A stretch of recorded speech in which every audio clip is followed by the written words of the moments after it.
안녕하십니까, 이주호 목사입니다. 오늘도 저녁 9시 집중 기도회를 통해서 오늘 저와 여러분들에게 주시는 하나님의 말씀을 붙잡고 기도하여 우리 가정과 교회 그리고 대한민국과 열방에 하나님의 축복이 임하는 시간이 되기를 간절히 소망합니다. 이 시간 먼저 다 같이 기도하시겠습니다. 너는 내게 부르짖으라. 내가 내게 응답하겠고 내가 알지 못하는 크고 은밀한 일을 내게 보이리라. 아멘. 주님, 말씀을 붙들고 기도하고자 각자의 가정에서 모였습니다. 이를 행하시는 여호와, 그것을 만들어 성취하시는 여호와 하나님, 속히 코로나19 확산이 멈추어서 모든 생활들이 정상화될 수 있도록 도와주옵소서. 지난주일 담임 목사님과 온 성도가 한마음으로 교회에서 각자의 가정에서 모두가 함께 모여 예배 드릴 수 있는 날이 속히 오기를 부르짖었음을 기억하시지요. 오늘도 말씀 붙들고 기도하오니 약속대로 응답하여 주옵시고 말씀과 기도 속에 주님의 뜻을 깨닫는 시간 되게 하옵소서. 예수님의 이름으로 기도드립니다. 아멘. 오늘 함께 읽을 묵상 말씀은 구약 1210쪽쯤에 있는 에스겔 37장 15절에서 28절까지의 말씀입니다. 구약 1210쪽쯤에 있는 에스겔서 37장 15절부터 28절까지의 말씀, 제가 대표해서 읽도록 하겠습니다. 여호와의 말씀이 또 내게 임하여 이르시되, 인자야, 너는 막대기 하나를 가져다가 그 위에 유다와 그 짝 이스라엘 자손이라 쓰고 또 다른 막대기 하나를 가지고 그 위에 에브라임의 막대기 곧 요셉과 그 짝 이스라엘 온 족속이라 쓰고 그 막대기들을 서로 합하여 하나가 되게 하라. 내 손에서 둘이 하나가 되리라. 내 민족이 내게 말하여 이르기를 이것이 무슨 뜻인지 우리에게 말하지 아니하겠느냐 하거든. 너는 곧 이르기를 주 여호와께서 이같이 말씀하시기를 내가 에브라임의 손에 있는 바 요셉과 그 짝 이스라엘 지파들의 막대기를 가져다가 유다의 막대기에 붙여서 한 막대기가 되게 한즉 내 손에서 하나가 되리라 하셨다 하고, 너는 그 글 쓴 막대기들을 무리의 눈앞에서 손에 잡고 그들에게 이르기를 주 여호와께서 이같이 말씀하시기를 내가 이스라엘 자손을 잡혀간 여러 나라에서 인도하며 그 사방에서 모아서 그 고국 땅으로 돌아가게 하고 그 땅 이스라엘 모든 산에서 그들이 한 나라를 이루어서 한 임금이 모두 다스리게 하리니 그들이 다시는 두 민족이 되지 아니하며 두 나라로 나누이지 아니할지라. 그들이 그 우상들과 가증한 물건과 그 모든 죄악으로 더 이상 자신들을 더럽히지 아니하리라. 내가 그들을 그 범죄한 모든 처소에서 구원하여 정결하게 한즉 그들은 내 백성이 되고 나는 그들의 하나님이 되리라. 내 종 다윗이 그들의 왕이 되리니 그들 모두에게 한 목자가 있을 것이라.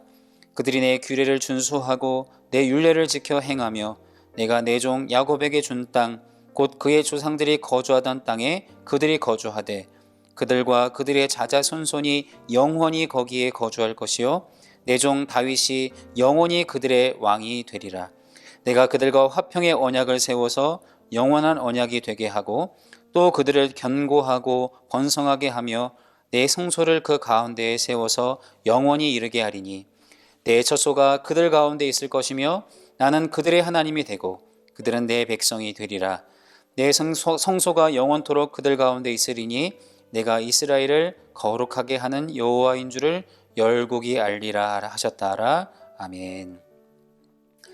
어제 함께 살펴본 우리 마른뼈 환상을 통해서 이스라엘은 하나님의 백성으로서 온전한 공동체를 이룰 것을 소망을 갖게 되었습니다. 그런데 해결해야 될 문제가 또 하나 있었습니다. 그것은 솔로몬 이후 이 유다와 에브라임이 양분되어서 오랫동안 적대감을 품고 살아왔다는 것이었습니다. 이에 오늘 본문 말씀처럼 하나님께서는 에스겔을 통해 두 개의 막대기가 하나 되는 하나로 묶는 이 행동을 통해 민족이 하나로 통합되는 비전을 제시해주고 있습니다. 이처럼 하나 되는 비전은 단지 이스라엘에게만 적용되는 과제는 아니었습니다. 성경 전체적으로 보면 민족적 차원을 넘어서 유대인과 사마리아인 그리고 유대인과 이방인의 연합으로 확장되어야 할 과제였기 때문입니다. 우선 하나님은 에스겔을 통해 이 이스라엘의 하나됨을 선포하시는데요. 분열된 나라와 흩어진 백성이 하나가 되리라고 말씀하십니다. 이것은 주님의 몸된 교회의 비전이기도 합니다. 화평의 언약이 이 땅에서도 우리 신광교회와 성전된 저와 여러분들을 통해 이루어져야 할 것입니다. 왜냐하면 오늘 본문 15절부터 19절 말씀을 보면 하나님께서는 오늘 이 시간 나를 통해서 에스겔을 통해 하나님께서 말씀하셨던 것처럼 나를 통해 하나 되는 역사가 이루어지길 원하시기 때문입니다. 당시 이스라엘은 르호보암 왕 때에 여로보암을 앞세워 반역을 일으켰고 북쪽 지파와 이 유다 지파에 대한 적대감을 품고 남왕국 유다와 끊임없이 경쟁하는 관계가 되었습니다. 남유다와 북이스라엘로 갈라졌고 그마저도 단지 정치적인 이유가 아니라 그들의 죄의 결과로 하나님의 심판을 받아서 그들은 이민족의 침략으로 각각 멸망당해 흩어지는 꼴을 당하고 말았습니다. 마치 어제 살펴본 그야말로 소망 없는 이 마른 뼈들과 같은 그들의 모습이었습니다. 그러나 16절 말씀처럼 남왕국을 대표하는 막대기와 북왕국을 대표하는 막대기 둘을 서로 하나가 합해 하나로 만드시고 갈라진 나라가 그처럼 하나 될 것이요 흩어진 백성이 하나로 회복되리라고 하나님께서는 에스겔을 통해 선포하셨던 것입니다. 이 17절 말씀을 다 같이 한번 보도록 하겠습니다. 그 막대기들을 서로 합하여 하나가 되게 하라. 내 손에서 둘이 하나가 되리라. 이 약속은 지구상 유일한 분단 국가인 우리나라에 절실하게 필요한 말씀이며 지역, 정치, 빈부, 교육 등 수많은 격차로 나눠진 대한민국과 우리 교계의 현실에도 필요한 말씀입니다. 에스겔을 통해 두 막대기가 하나 되었듯이 하나님께서는 저와 여러분들의 손을 통해 우리가 하나 되기를 원하십니다. 에스겔의 손에 의해 두 막대기가 하나됨을 보게 되었던 것처럼 이 땅의 하나됨의 모델, 모범이 되는 우리 신광교회가 되기를 간절히 소망합니다. 그런데 여기서 우리는 한 가지 질문이 생깁니다. 과연 가능할까? 정말 이게 가능한 이야기인가? 그래서 20절, 25절 말씀을 보면 한 목자의 통치 안에서 주님이 왕 되셔야만 가능하다고 오늘 말씀은 우리에게 알려줍니다. 에스겔이 선포한 하나됨은 정치적인 타협이 아니었습니다. 남과 북의 지도자들이 모여서 의기투합해서 이루어낸 결과도 아니었습니다. 27절 말씀을 함께 보도록 하겠습니다. 내 종 다윗이 그들의 왕이 되리니 그들 모두에게 한 목자가 있을 것이라. 그들이 내 규례를 준수하고 내 율례를 지켜 행하며. 즉 한 왕을 모신 하나됨이었고 한 목자의 통치와 말씀 안에서 하나 되는 것이었습니다. 우리의 연합도 정치적인 타협이나 표면적인 화해가 아니라 하나님의 통치 안에서 하나 되어야 하는 것이고 또 그렇게 해서야만이 가능하다는 것입니다. 22절 말씀도 함께 다시 보도록 하겠습니다. 그 땅 이스라엘 모든 산에서 그들이 한 나라를 이루어서 한 임금이 모두 다스리게 하리니 그들이 다시는 두 민족이 되지 아니하며 두 나라로 나누이지 아니할지라. 여기 등장하는 한 나라를 이루게 하실 한 임금은 누구이겠습니까? 1차적으로는 과거 영광스러웠던 통일왕국 시대의 왕이었던 다윗이면서 이 다윗이 예표하는 이 땅에 오실 메시아 예수 그리스도이십니다. 왜 우리가 하나 되지 못하는지 그 이유를 오늘 우리는 본문에서 발견하게 됩니다. 너무 주인이 많기 때문입니다. 오직 주님이 목자 되시고 오직 주님이 왕 되시지 않고 우리 개개인의 각자가 왕이지 않는가, 우리가 한번 살펴보아야 하는 것입니다. 우리 주님께서 목자 되시고 왕 되실 때에만 우리는 하나 될 수 있습니다. 그러므로 세 번째 26절 28절 말씀을 통해서 우리는 먼저 우선되어야 된다는 것이 있다는 것을 발견하게 되는데요. 그것은 하나님과의 관계가 우선 회복되어야 한다는 것입니다. 26절 말씀을 다 같이 읽도록 하겠습니다. 내가 그들과 화평의 언약을 세워서 영원한 언약이 되게 하고 또 그들을 견고하고 번성하게 하며 내 성소를 그 가운데에 세워서 영원히 이르게 하리니. 분열된 것은 남유다와 북이스라엘만이 아니었습니다. 이스라엘과 하나님 사이도 이미 갈라져 있었던 것입니다.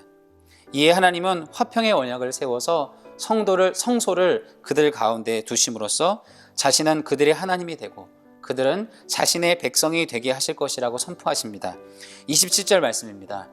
내 처소가 그들 가운데 있을 것이며 나는 그들의 하나님이 되고 그들은 내 백성이 되리라. 그들이 진정으로 회복해야 할 것은 먼저 남과 북의 관계가 아닌 하나님과의 화평이었습니다.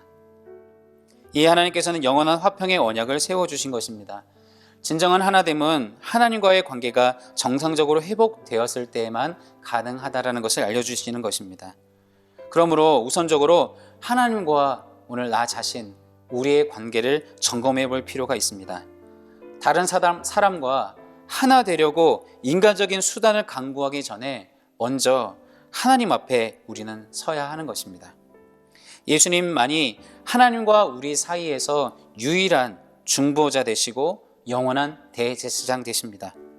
진정한 왕이시기 때문에 이 십자가의 보혈의 공로로 죄인인 우리가 하나님과 화평하게 된 것처럼 잠언 16장 7절 말씀을 기억하십니까? 십자가의 이 보혈의 공로처럼 사람의 행위가 여호와를 기쁘시게 하면, 즉 우리가 먼저 하나님과의 관계를 화평하게 하면 하나님은 그 사람의 원수라도 그와 더불어 화목하게 해 주실 줄로 믿습니다. 말씀을 맺겠습니다. 저는 저를 비롯한 모든 교육자님이 설교하실 때마다 지금 화면 뒤에 보이시는 이 십자가가 함께 항상 보여지곤 합니다. 여러분, 이 십자가를 앞둔 예수님의 제자들을 향한 간절한 소망이 있으셨는데 하나됨이었습니다. 여러분, 제가 말씀을 하나 이제 화면에 보여질 텐데요. 요한복음 17장 21절부터 22절에 주님이 어떠한 기도를 하셨는가, 제자들이 어떻게 살아가기를 원하셨는가를 함께 보도록 하겠습니다. 아버지여, 아버지께서 내 안에, 내가 아버지 안에 있는 것 같이 그들도 다 하나가 되어 우리 안에 있게 하사 세상으로 아버지께서 나를 보내신 것을 믿게 하옵소서. 내게 주신 영광을 내가 그들에게 주었사오니 이는 우리가 하나 된 것 같이 그들도 하나가 되게 하려 함이니이다. 사랑하는 성도 여러분, 이 세상으로 나아가기 전에 먼저 교회된 우리 먼저 하나된 공동체가 되어야 하겠습니다. 예수님께서 간절히 기도하신 대로 교회부터 하나가, 우리 믿음의 사람들로부터 하나가 되어야 합니다. 이 예수님의 기도를 본받아 참된 하나됨이 교회와 대한민국과 열방에 임하기를 오늘 이 밤 간구하는 시간이 되어야 하겠습니다. 왜일까요? 아시다시피 진정한 하나됨은 인간의 의지와 노력만으로 되는 것은 아니기 때문입니다. 이 시간 말씀을 붙들고 다 같이 기도하시겠습니다.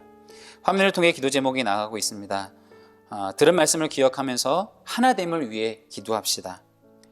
그리고 첫 번째, 코로나19에 감염된 이들이 속히 건강을 되찾게 하소서. 두 번째, 코로나19 재난으로부터 우리를 하나님의 눈동자처럼 지켜주소서. 3번, 특히 대구와 경북 지역을 긍휼히 여기사 잘 극복하게 하시고 코로나19가 속히 지나가게 하옵소서. 시간 다 같이 가슴에 손을 얹고 이렇게 외치시고 기도해 보실까요? 주여, 우리가 하나 되게 하여 주옵소서. 오늘 이 시간 말씀을 기억하면서 이제 간절히 주의 이름을 부르짖으며 함께 기도록 하겠습니다. 주여, 우리를 하나 되게 하여 주옵소서. 사랑이 많으신 아버지 하나님, 오늘도 이 남과 북으로 나누어졌던 이스라엘 민족들에게 하나 되라고 주님이 에스겔을 통하여 선포하셨던 것처럼 그 에스겔의 손을 통하여 두 막대기가 하나 된 것과 같이 오늘 이 땅 가운데 주님 말씀하여 주셔서 저희들의 손을 통하여 이 땅이 하나 되어지기를 원합니다. 저희 교회